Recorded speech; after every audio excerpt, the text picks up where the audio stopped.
தவறுகள் திருத்திக் கொள்ளப்படும். இது ஒரு காதல் கதை.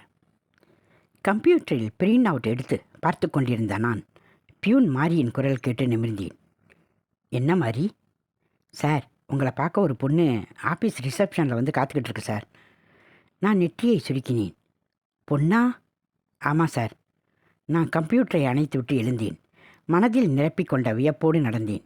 என்னை தேடி ஒரு பெண், அதுவும் ஆபீஸுக்கு. யாராக இருக்கும்? ஒரு நிமிஷ நடையில் ரிசப்ஷனுக்கு வந்து சோஃபாவில் உட்கார்ந்திருந்த அந்த பெண்ணை பார்த்ததும் என் வியப்பின் சதாவிதம் உச்சத்திற்கு போயிற்று. காரணம், போன வாரம் வியாசார்பாடியில் எனக்காக பார்த்துவிட்டு வந்த பெண். பெயர் காயத்ரி. காயத்ரி, நீயா? அவள் தயக்கமாய் எழுந்து நின்றாள். சாரி, ஆஃபீஸ் நேரத்தில் வந்து உங்களுக்கு நான் தொந்தரவு தந்துட்டேன். பரவாயில்ல, என்ன விஷயம் சொல்லு. உங்களுக்கு என்னை கல்யாணம் பண்ணிக்க சம்மதம்னு கேள்விப்பட்டேன். உண்மையா? உண்மைதான். ஏன்? எனக்கும் உங்களை கல்யாணம் பண்ணிக்க இஷ்டம்தான். பார்த்த உடனே எனக்கும் பிடிச்சிருந்துச்சு. இருந்தாலும் நாளைக்கு கணவராக வரப்போகிற உங்ககிட்ட என்னை பற்றி ஒரு உண்மையை சொல்லிடுறது உத்தமம் இல்லையா? அதான் வந்தேன். நான் புன்னகைத்தேன். என்ன, ஏதாவது காதல் விவகாரமா? நோ, அப்படியெல்லாம் எதுவும் இல்லை.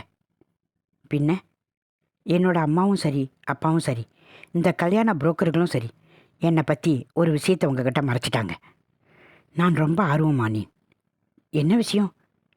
கடந்த 5 வருஷ காலமாக எனக்கு லேசாக வலிப்பு நோய் இருந்தது. வருஷத்தில் 2-3 தடவை இந்த நோய் வந்துடும். வலிப்பு வந்தாலும் 2-3 நிமிஷம்தான், உடனே சரியாக போயிடும். நீட்ரோ சர்ஜன் ஹரி ஹரேஷ் தான் எனக்கு ட்ரீட்மெண்ட் எடுத்தார். இப்போது சரியாயிடுச்சு. இருந்தாலும் இந்த உண்மையை நீங்கள் கல்யாணத்துக்கு முன்னாடியே தெரிஞ்சுக்கிறது நல்லது இல்லையா? என்னை கல்யாணம் பண்ணிக்கிறதுல அவசரம் வேண்டாம். வீட்டுக்கு போய் உங்கள் ஃபாதர் மாதரை கன்சல்ட் பண்ணிவிட்டு அதுக்கப்புறமா உங்கள் விருப்பத்தை தெரிவித்தா போதும். நான் வரேன். இது ஆஃபீஸ் நேரம், உங்களுக்கு நிறைய வேலை இருக்கும். தொந்தரவுக்கு மன்னிக்கணும். காயத்ரி போய்விட அவள் சென்ற திசையையே வெறித்து பார்த்து கொண்டு நின்றிருந்தேன் நான். சாயந்தரம். வீடு 5 மணி. அப்பாவும் என் மேல் பாய்ந்து குதறாத குறையாக பெரிய குரல் எடுத்து கத்தினார்கள். டேய், உனக்கு என்னடா ஆச்சு? நேற்று அந்த காயத்ரியை கல்யாணம் பண்ணிக்க சம்மதம்னு சொல்லிட்டு இன்றைக்கி வேண்டாம்னு சொல்கிற? நான் அவர்களை ஏறிட்டேன். இன்றைக்கி காலையில் காயத்ரி என்னோடய ஆஃபீஸுக்கு வந்தாப்பா. 5 வருஷத்துக்கு முந்தி அவளுக்கு வலிப்பு நோய் இருந்ததாம். இப்போ இல்லைன்னாலும் அதை அவள் மறைச்சி வைக்க பிரியப்படாமல் வந்து என்கிட்ட உண்மையை சொல்லிட்டா. ஆனால் நாம் என்ன பண்ணியிருக்கோம்? நான் ஒரு ஹார்ட் பேஷண்ட். 2 தடவை எனக்கு ஆப்ரேஷன் நடந்திருக்கு. இன்னொரு தடவை ஆப்ரேஷன் செய்ய வேண்டியது வரலாம்னு டாக்டரே சொல்லியிருக்காரு. இந்த நிலமையில் எனக்கு நீங்கள் கல்யாணம் பண்ணி வைக்க ஆசைப்பட்டீங்க, கட்டாயப்படுத்தினீங்க. உங்கள் கட்டாயத்துக்காக தலையாட்டினேன். அந்த பொண்ணு காயத்ரி இவ்வளோ பெருந்தன்மையாக நடந்துக்கிட்ட பிறகும் நான் அவள் கழுத்தில் தாலியை கட்டினா அதை விட துரோகம் வேறு எதுவுமே இருக்க முடியாதுப்பா. காயத்ரிக்கு நல்ல ஆரோக்கியமான நல்ல கணவன் அமையட்டும் நான் வேண்டிக்கிறேன்.